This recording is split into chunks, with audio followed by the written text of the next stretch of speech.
Na aula passada, a gente fechou o primeiro código para suporte Vector Regression, né? Máquinas de vetores de suporte. Hoje a gente vai elaborar aqui mais 2 códigos, sempre com aquelas 3 bases que a gente está trabalhando. Tá? Deixa eu só encontrar aqui.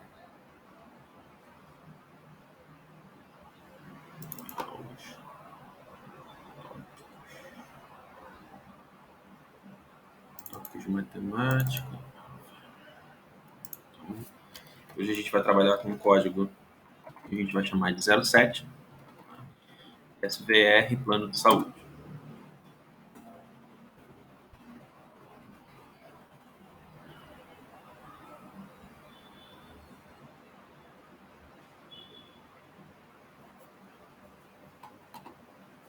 Professor, Oi, pode falar. eu não sei se é de propósito, mas o senhor não está compartilhando tela não, tá? Opa, obrigado. Tinha esquecido. Coloquei para gravar e esqueci de compartilhar a tela.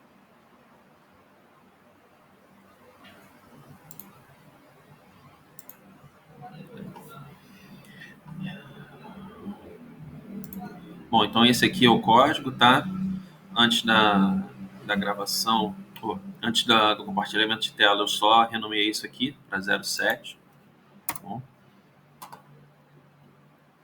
Então a gente vai trabalhar com esse código aqui e posteriormente com esse aqui.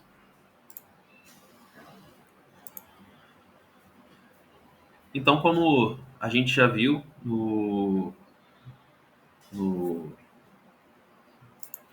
nas aulas anteriores, tá? A gente vai trabalhar agora com duas bases que estão em CSV. E o arquivo CSV, ele não precisa estar indicado aqui no R, onde que a gente vai trabalhar. Basta eles estarem o código está na mesma pasta de trabalho que a gente vai estar utilizando.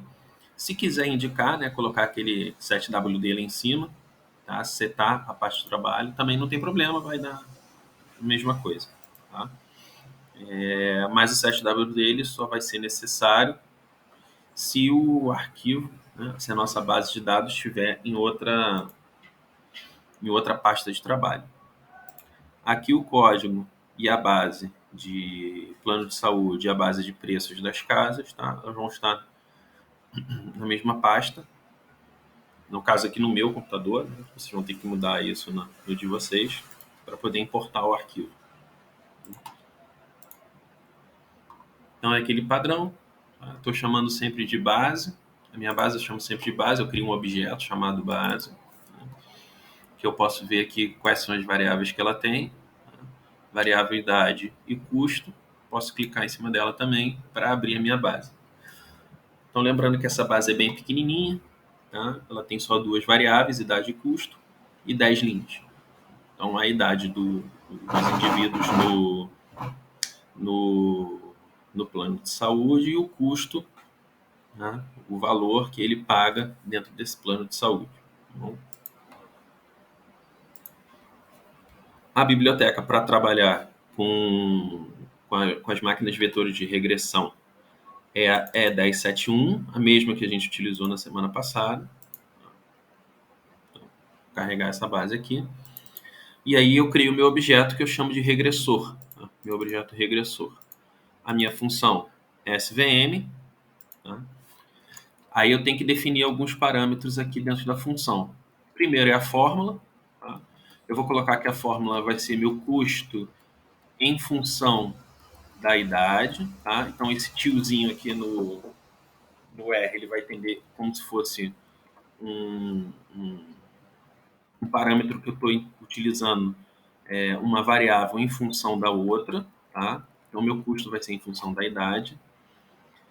Meu data, né, minha base de dados, é meu objeto base, que eu criei aqui em cima, que eu importei. Tá? O tipo que eu vou utilizar é o EPS Regression. Tá? Eu vou utilizar regressão. Existem outros tipos, mas eu vou utilizar o de regressão nesse caso. Né? E a função de ativação kernel vai ser a radial, que é a função mais utilizada, né? Aquela função RBF mais utilizada dentro das máquinas de vetores de suporte. Aqui eu posso dar um summary da regressão, tá? Para ver alguns parâmetros. Tá? Então, ele vai me dar o parâmetro gama, o parâmetro epsilon. Tá? Ele me diz o número de vetores de suporte que ele utilizou. Tá? Então, ele utilizou aqui 5 vetores de suporte. A gente lembra que vetores de suporte são aqueles vetores que estão mais próximos da minha reta de regressão. Né? E aí eu vou calcular as minhas previsões. Então, previsões vai ser igual minha função predict, que a gente já está trabalhando com ela aqui há algum tempo, a minha base, meu objeto. Vou utilizar o objeto regressor, tá? Para poder fazer essas previsões, para poder elaborar essas previsões. Aí o meu new data, né? Minha nova base de dados, vai ser igual a base menos a minha coluna 2, porque é a coluna que eu estou querendo utilizar para previsão. Né? Então, ele mantém a coluna 1 idade e vai trabalhar em cima desses valores para prever o meu custo. E aí, se eu pedir para olhar esses valores das previsões, né? Lembrando que só colocar o nome do objeto aqui e mandar rodar, ele me dá os valores das previsões aqui embaixo. Então, os meus valores preditivos, tá? Foram esses aqui. Para a primeira linha, meu primeiro indivíduo, 772, para o segundo, 754, até o último, que é 5.664. É uma métrica de avaliação, vai ser o meu R quadrado, tá? Então vou calcular aqui, utilizando a biblioteca MISC Tools. Vou mandar rodar.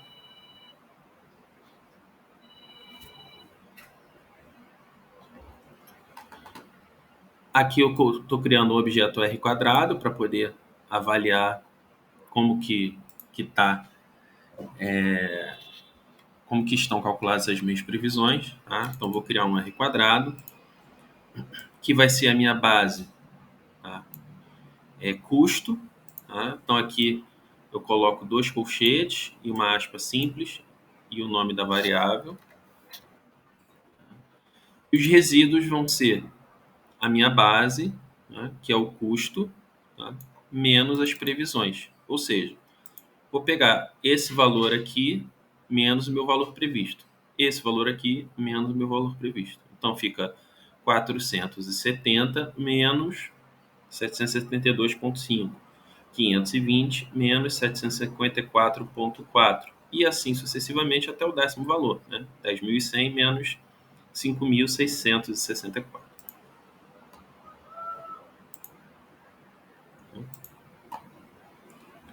Então, o meu R quadrado deu 0,753, tá? Não é um R quadrado muito alto. Aqui eu não sei se eu coloquei no outro, mas eu vou colocar aqui um comentário para vocês saberem que reside, tá? Aqui em cima, é a mesma coisa que a gente chama de resíduos, tá? E o que são os resíduos? Os resíduos são os meus valores reais menos os meus valores previstos. Tá? Vou deixar como comentário aqui para vocês saberem o que é. Ou para relembrar. Né? E aí a gente pode colocar os valores reais e os valores previstos num gráfico. Né? Então eu uso essa biblioteca aqui, o ggplot2, para fazer isso. Tá? Vou carregar. E vou usar essa função aqui, ó, ggplot. Aí tem que colocar um mais aqui. Vou colocar em formato de ponto, tá? No meu X, a base idade, no meu Y, o custo com cor azul, tá? Esse custo aqui, base e custo, são os valores reais. E em linha eu vou colocar no meu X, a minha idade, né? Base e idade. O meu Y, as minhas previsões. Os meus valores de previsão aqui, em cor vermelha. E aí ele vai me gerar um gráfico, tá certo? Com os valores reais em pontinhos, em azul, tá? E os valores previstos numa linha vermelha. Tá? Eu posso, se quiser, colocar também os dois em linha. Tá? É só mudar aqui. Ao invés de Geometry Point, a gente coloca Geometry Line. Tá? Se eu mandar rodar, ele coloca os dois em linha. Tá bom? Vou voltar para o original.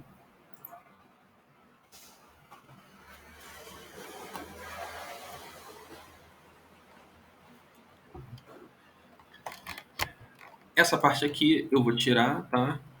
E eu acho que eu fiz isso com vocês no primeiro, mas não há necessidade aqui. Seria só para gerar mais valores, para a gente não trabalhar só com 10 valores. Mas eu vou deixar o código menor para vocês ficarem com uma coisa mais simples aí. Tá bom?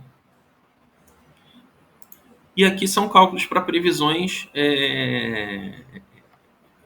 diretas, né? Ou previsões para determinadas idades. Então, se eu quiser fazer uma previsão para 30 anos, eu uso esse código aqui, basta eu mudar aqui o valor de 30, aliás, já está, né? Se eu quiser fazer para 35, tá? Basta eu mudar aqui de 30 para 35 e mandar rodar. Tá? Então, ele me deu um valor previsto aqui de 1.198,60. Se eu quiser ver a previsão para 40 anos, tá? Mandar rodar também 1.371,2. Então, isso aqui eu posso gerar, tá? Várias previsões.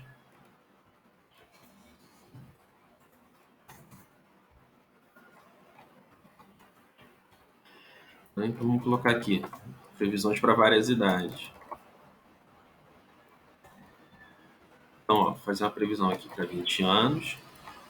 A gente já fez para 40 ali, para 50 e para 60, tá? Vou colocar os comentários aqui do lado. Previsões para indivíduos com 20 anos, indivíduos com 50 anos e indivíduos com 60 anos, tá? Tem mais uma linha aqui que eu colei, então vamos colocar para 65. Previsões para 65 anos. Tá? É só rodar, tá? Vai rodando. Então, para 20 anos, tá? 733. Para 50 anos, 2.660. Para 60 anos, 5.238. Para 65, 5.762. Certo?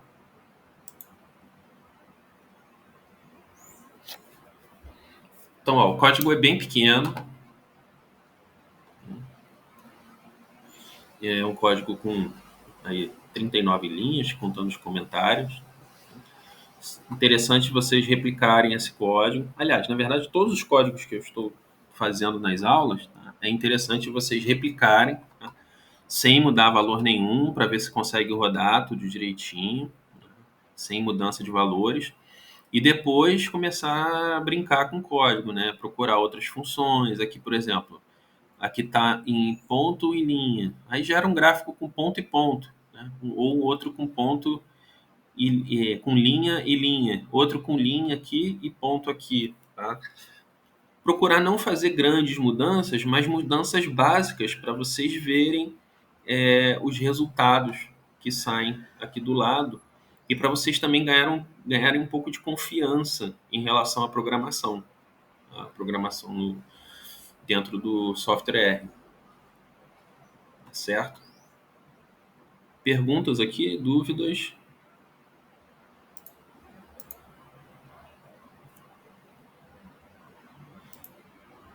Então vamos abrir o próximo código.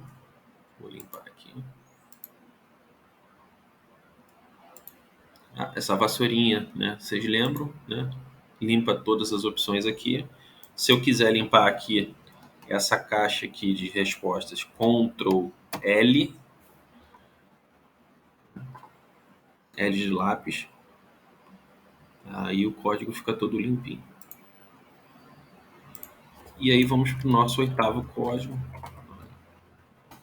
para o preço das casas, que é essa base aqui, tá? Base de preços de casas.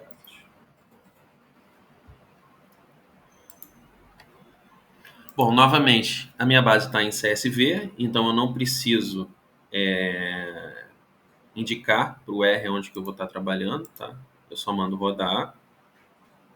Então aqui eu baixei 21.603 observações de 21 variáveis, tá? Clicando aqui a gente vê todas as variáveis, ou clicando em cima da base, a gente vê aqui. E aí lembrando que essa base tem algumas coisas que a gente não vai utilizar, tá? Como por exemplo ID, data, tá? E outras coisas. Então a gente vai limpar essas variáveis. Então eu chamo aqui de preparando a base, tá? Então base id igual a null significa que eu vou excluir essa variável id aqui. Data eu vou excluir também, tá? Então eu vou mandar rodar tudo aqui para vocês verem direto. Aqui de 21 vai passar para 16. Rodei, 16 variáveis, não excluí nenhuma linha. Tá tudo ok. Tá? Aí fica um pouquinho melhor, né, a base. Vou utilizar essas variáveis aqui em função do preço, tá? A minha ideia nessa base de dados é prever o preço das casas, tá? Os preços das casas, tá bom? O preço de cada casa. Como a gente tem uma base grande aqui, a gente vai fazer aquela divisão em treino e teste, né? Base de treinamento e base de teste, tá? Vamos utilizar essa biblioteca aqui chamada KTools para separar essa divisão em treino e teste. Setseed é para setar uma semente, tá? De a gente poder replicar essa divisão igual futuramente. Esse objeto aqui, divisão, né, é onde eu vou fazer uma divisão da minha base, tá? Então, sample.split, tá? Eu vou dividir a minha amostra, tá?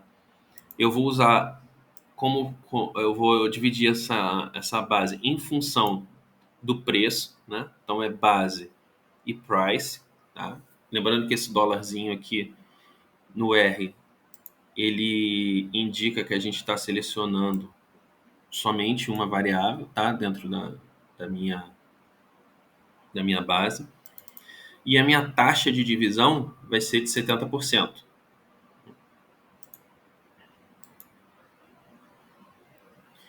Então ele cria essa divisão onde ele chama os valores de true e de false, né? De verdadeiro e de falso. A minha base de treino, tá? Vai ser uma subamostra, né? Um subset, função subset da minha base, em que a minha divisão vai ser igual a verdadeiro. Ou seja, a minha base de treino ela vai ter 70% dos valores. Então isso dá aproximadamente 15.718 observações, tá? Ou linhas. E a minha base de teste, a minha divisão vai ser falsa. Tá? Então vai ter 30% das observações, mais ou menos 5.895 das 16 variáveis. Tá? Essa taxa aqui que eu chamo, tá? Split ratio, de 70%, ele vai colocar 70% dos valores do preço como verdadeiro e 30% como falso. Então, por isso que eu chamo que minha base de treino, a divisão vai ser igual a true, né, que é verdadeiro, e na base teste, divisão igual a false, que vão ser os falsos. Se a gente for olhar como é que está essa divisão, ela está dividida assim, ó. Tem um monte de true e false, true e false. Tá? Aí vou criar o regressor, né? Carregando a minha biblioteca anterior, E1071, que é para o SVM. Tá? Vou usar a função SVM fórmula igual a preço em função de... Aí, por que eu coloco ponto aqui?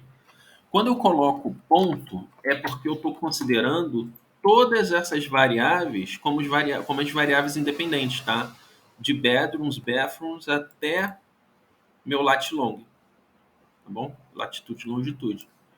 Vou utilizar todas essas variáveis aqui para calcular o preço, tá? Todas essas variáveis serão independentes, tá? E o preço vai ser minha variável dependente em relação às outras, né? Então eu não preciso escrever o nome de todas as variáveis, tá? Eu não preciso colocar bedrooms, bathrooms, SQFT living, SQFT lot, tá? Basta eu colocar um ponto que ele já vai entender que eu estou utilizando tudo que não é preço para fazer a minha máquina de vetor de suporte, tá? A minha base, tá, vai ser em função da base treino, tá? Meu data vai ser em função de base treino, que vou treinar primeiro esse meu SVM, tá? O tipo vai ser novamente o EPS regression, tá? Para fazer regressão, e o kernel, novamente o radial, que é o mais utilizado, tá? Então criei minha variável regressora. Vou esperar parar aqui, tá? Como esse banco é maior, né? 15.718 observações que eu estou utilizando a base treino, ele vai demorar um pouquinho aqui. Tem que esperar.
Parou aqui, né? Sumiu aqui aquele stop, então é porque rodou.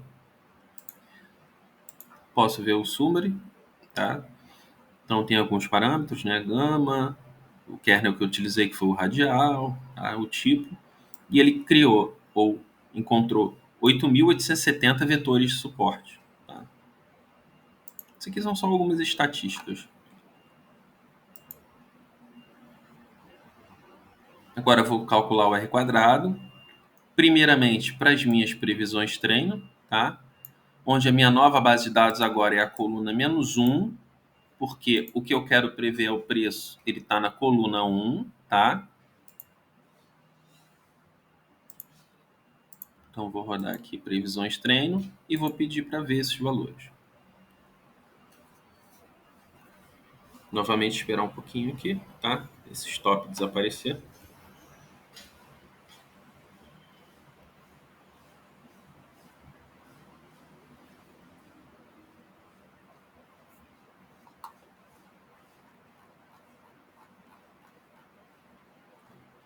Então aqui ele rodou e eu pedi para ver, tá, quais são os valores.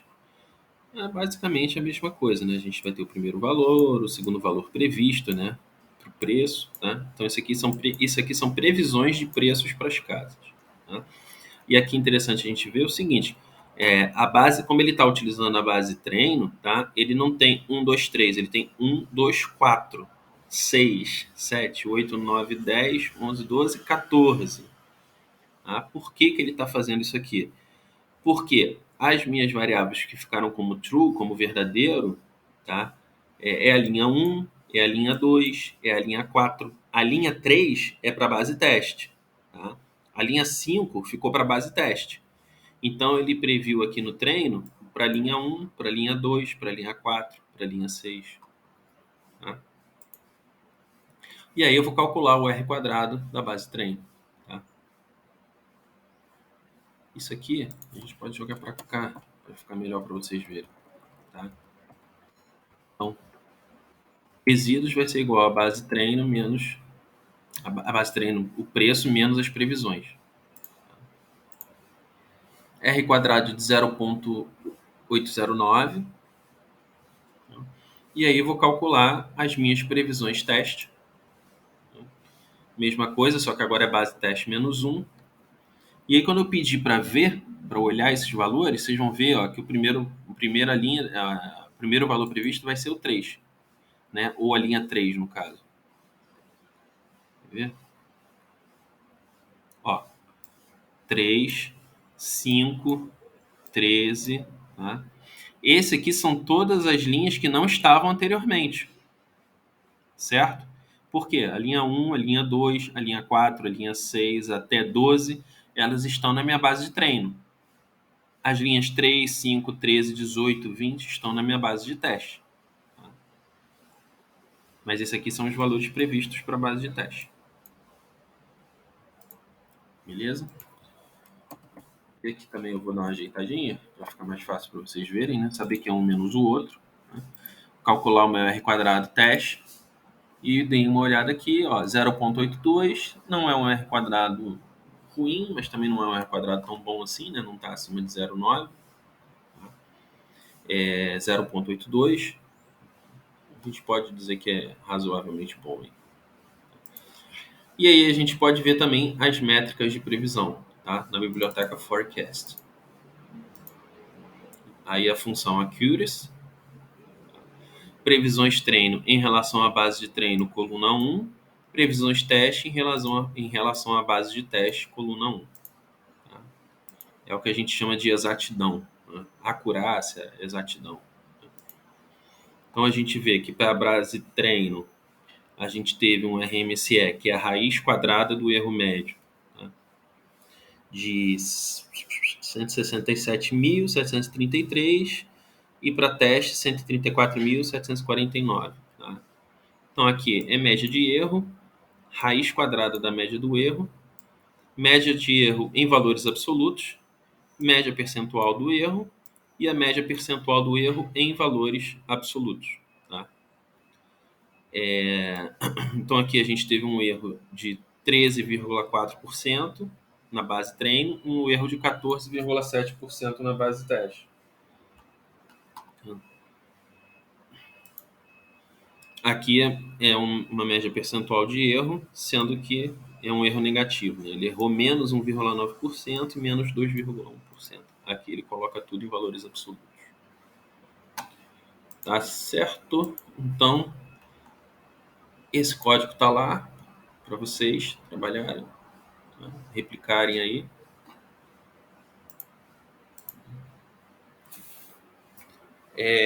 Bom,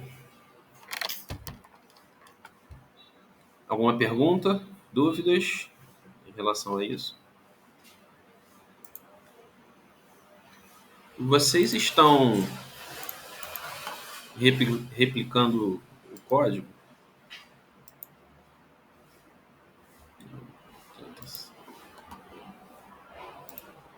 Vocês estão conseguindo replicar aí tudo direitinho? Tá? Estão conseguindo entender? Não conseguiu entender? Se não conseguiu entender, basta olhar, né, rever a aula gravada, tá? Tentar replicar depois. E o que eu ia falar? Esqueci. E qualquer dúvida, vocês podem mandar lá no grupo lá do WhatsApp e tal, para poder tirar dúvidas, tá? Se der algum problema, tá? Pode mandar o código lá também para tentar resolver. A gente vai entrar no último assunto agora, tá? Do curso que eu quero passar para vocês, que são as redes neurais.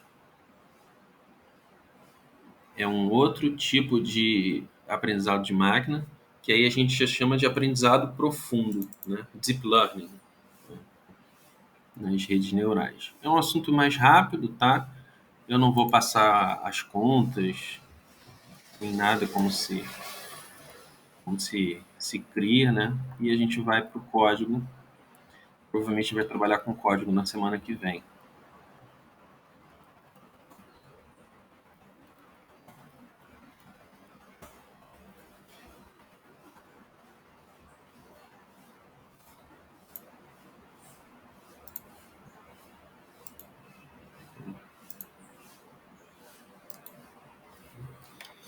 Tá? Redes neurais que, na verdade, se chama redes neurais artificiais.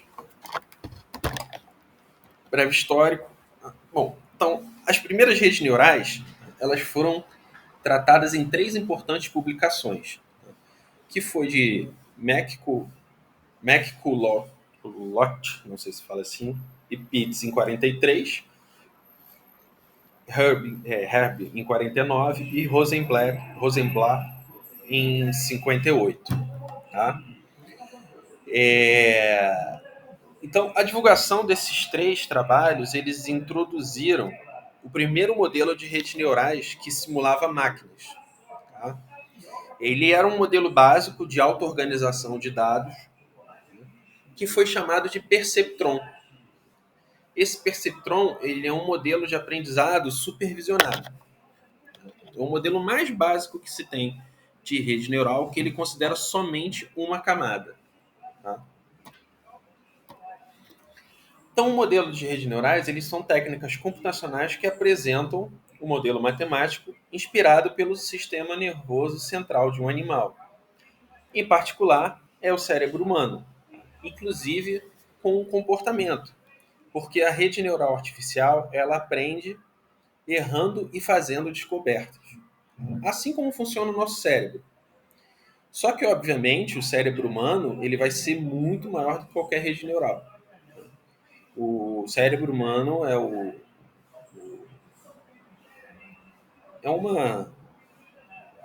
é um vou botar entre aspas, né, um produto perfeito que existe na Terra, no mundo, porque o cérebro humano ele é capaz de muitas coisas, né? Então ele tem um HD infinito de aprendizado, né?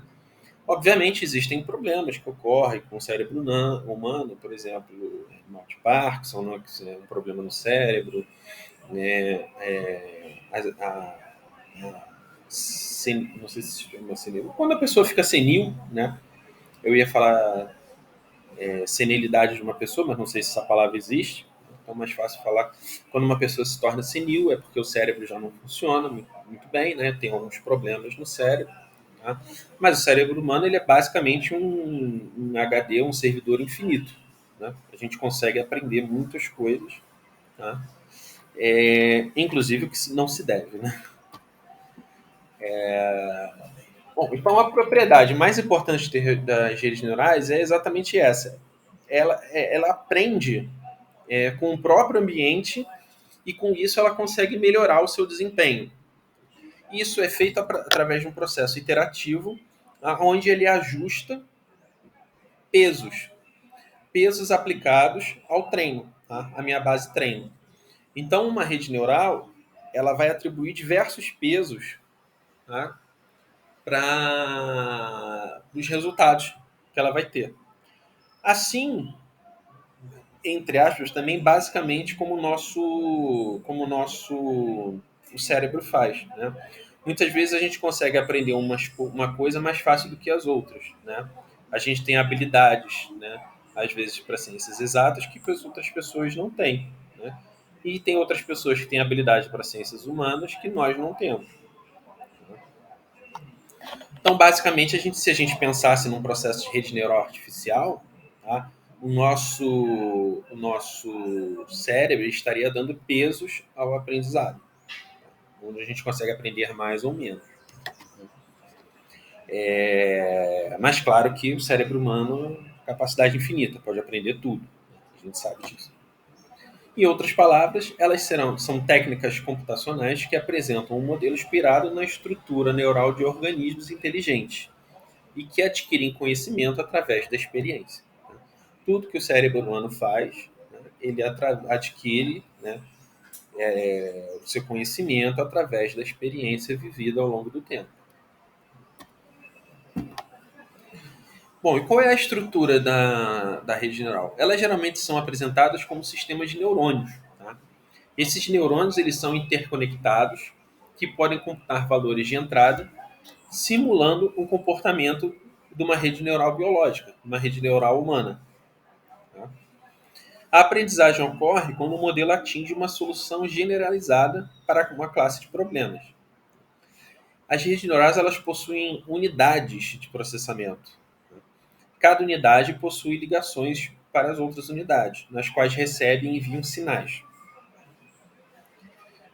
Cada unidade dessa, ela pode possuir uma memória local, que vão ser as simulações desses neurônios, que recebe e transmite e retransmite informações. A gente vai somar as entradas. A gente não, né? A rede neural vai somar a entrada e retorna uma saída. Caso esse valor seja maior que o valor da soma, ou seja, ela vai somar a entrada e vai retornar uma saída. Se esse valor for maior, ele vai retornar ele vai retornar a saída, caso esse valor seja maior que a soma das entradas. Tá? Ele só retorna a saída se o valor for maior que a soma das entradas. Então aqui a gente tem um exemplo de neurônio biológico, tá? Neurônio do ser humano. Tá? Tem ali o núcleo, o corpo celular, os dendritos, o axônio. Tá? Ao direito a gente tem os neurônios observados ao microscópio, como eles estão estruturados no nosso cérebro. Os neurônios o cérebro usa para processar as informações. O axônio ele transmite o sinal de um neurônio para o outro, que são as nossas sinapses, tá? Que conectam os neurônios uns aos outros. Substâncias químicas são lançadas das sinapses e entram pelos dendritos, aumentando ou baixando o potencial elétrico do corpo da célula. O neurônio dispara se a entrada é maior do que o número definido. Basicamente, se a gente pensa nessa soma das entradas para retornar uma saída, ele vai dizer se a gente vai ligar ou não ligar alguma coisa. Né? Se a soma das entradas ela for menor que a saída, a gente liga. Se for maior, a gente não vai ligar. Então, as redes neurais ela vai fornecer um valor de entrada, a rede vai processar e retornar uma resposta. O neurônio ele é ativado somente se o valor for maior que um limiar. Então a gente vai ter a entrada, os neurônios axônios, que vão fazer essa transmissão e retransmissão de dados, que vai nos gerar uma saída. O modelo de rede neural ela pode possuir uma ou múltiplas camadas. Tá? Uma camada de entrada é onde os padrões são apresentados às redes. Tá? Elas são divididas em 3 grupos. Né? As de entrada, onde os padrões são apresentados à rede. As intermediárias, onde vai ser feita a maior parte do processamento. Tá? Essas conexões elas serão ponderadas, ou seja, ponderadas são o quê?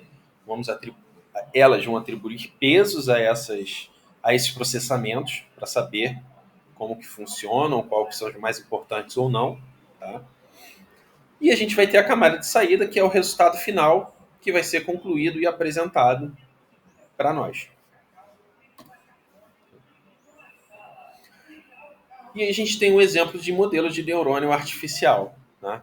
A gente tem ali à esquerda os sinais de entrada, que vão ser as nossas variáveis, x1, x2 até xn, tá? Variável 1, variável 2, até a minha variável m. Vamos ter os pesos que vão ser atribuídos a essas variáveis, tá? Que isso a gente chama de W, né? WK1, WK2 até WKP. Isso tudo vai ser somado, a gente vai fazer um somatório, né? A gente não, sempre fala a gente, mas a rede neural vai fazer o somatório desses pesos com os meus sinais de entrada que eu forneci para essa rede neural. Né? O somatório desses pesos ele tem uma variância incorporada a eles, tá? Isso aí é uma coisa mais... Vocês já fizeram a disciplina de estatística, você já sabe o que é variância, né? O próprio nome diz, né? Vai ser a variabilidade dos meus dados. A partir desse somatório, a gente vai ter uma função de ativação, tá? E essa função ela tem um limiar. Se esse valor anterior de soma for menor que o meu limiar, eu não tenho a saída. Ou seja, eu não ligo. Esse não ligo entre aspas, né? Como a gente viu aqui anteriormente nesse slide aqui. Tá? Eu não ligo. Se o meu valor no somatório ele for menor do que o meu limiar, aí eu tenho o meu retorno de saída. Eu ligo. Tá? Eu tenho a saída. Né? Então esse valor aqui, esse meu limiar, ele tem que ser maior do que o meu valor somado de entrada aos pesos sinápticos colocados em cima das variáveis. E ele vai me retornar a resposta. As redes neurais elas podem ser classificadas ou discriminadas como analógicas e discretas. As analógicas elas vão processar valores de entrada contínuos e as discretas vão processar valores de entrada discretos. Tá? Essa parte aqui de redes neurais autorregressivas, tá? É mais para série temporal, não faz parte do escopo do nosso curso, tá?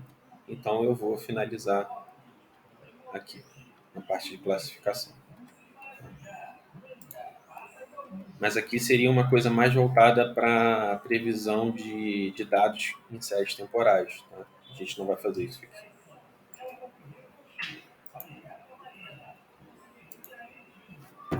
Bom, olha só. O código de redes neurais eu vou apresentar na semana que vem para vocês, tá? Que vai ser a última aula com introdução de conteúdo, né? Na verdade, conteúdo não, né? Vai ser a aplicação do conteúdo que a gente viu hoje. Tá? Eu também vou encerrar, né? Porque, como vocês sabem, eu estou indo vou para São Gonçalo, vou dar aula presencial lá daqui a pouco. E eu queria saber se vocês estão com alguma dúvida em relação ao trabalho e já definiu uma data, tá? Para vocês começarem a apresentar. Né? Eu tenho aí 14 ou 15 alunos inscritos. Vocês podem fazer o trabalho em grupo, como eu falei.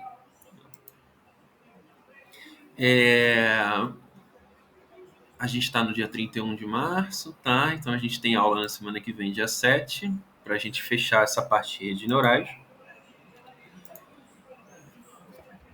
Bom, eu posso deixar aqui uma aula só para vocês me apresentarem um protótipo, um escopo do que vocês estão fazendo, tá? Que pode ser no dia 14. E dia 21 e 28 a gente fica para a apresentação dos trabalhos aí que eu quero que vocês apliquem alguma coisa que foi vista, tá? Não precisa ser nada muito rebuscado. Eu vou tentar montar também um roteiro, né?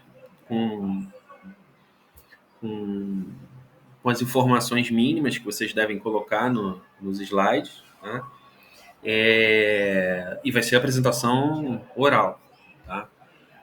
Não precisa todo mundo do grupo falar. Se o grupo quiser indicar um orador para a turma, para ele apresentar unicamente, pode, tá certo? Mas vão ter algumas coisas básicas assim que eu quero que vocês me apresentem como a metodologia que vocês usaram. Obviamente vai ser uma metodologia, tá, que vocês viram aqui, né? Qualquer coisa, qualquer código desses em relação a aprendizado de máquina, né? Inteligência artificial. Quero que vocês falem um pouquinho do banco de dados também que vocês selecionaram, tá? E isso aí vocês vão ter que pesquisar. Ou se vocês tiverem um banco de dados no trabalho de vocês, que pode ser quem já estiver fazendo estágio ou dando aula como professor, né? Em algum, em algum colégio, alguma coisa desse tipo, tá? Ou em algum cursinho, tá? pode pegar as notas dos alunos e tentar prever as notas dos alunos, né? Em função de algumas outras variáveis, como idade, sei lá, sexo, o que mais? A cor da pessoa, tá? Local é mais complicado, tá? Mas dá para fazer também uma atribuição de valor aí para previsão. Um pouquinho mais complicado, mas dá para fazer. Então, ó, a apresentação de trabalhos fica para 21 e 28, tá? Então, vocês têm 2 dias aí para apresentar. Sim, Samira, o que o nosso grupo é exatamente quem está aqui. Samira, eu vou fazer o seguinte, eu vou elaborar um roteiro, um PDFzinho, tá? O que eu quero que vocês coloquem, assim, minimamente nos slides, tá? Para apresentação. Que vai ser isso. Eu só estou comentando aqui com vocês, né? Até para ficar gravado também, se quiser depois rever. Mas é basicamente isso, tipo, um pouco do banco de dados, tá? A metodologia que vocês usaram, o código. Eu gostaria que vocês colocassem o código. Sim, sim, pode deixar. Eu vou fazer um roteirozinho. Vocês colocarem um código lá como anexo do trabalho. Tá? Mas isso tudo é num PPT, tá? Num PowerPoint. Eu não quero trabalho escrito. Não. Quer dizer, se vocês quiserem apresentar o trabalho num Word, não tem problema, tá? Vocês compartilham a tela, vocês vão compartilhar um trabalho em Word, não tem problema nenhum, tá?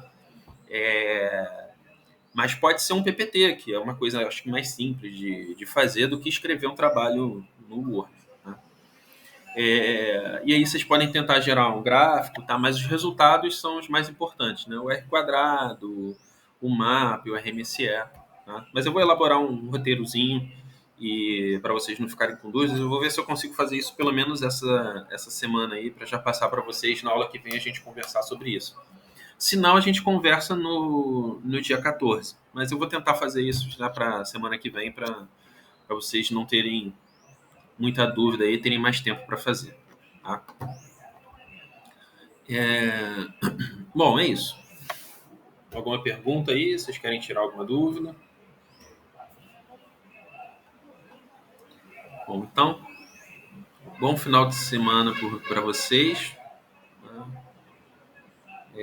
Fujam da chuva, vai chover bastante esse final de semana.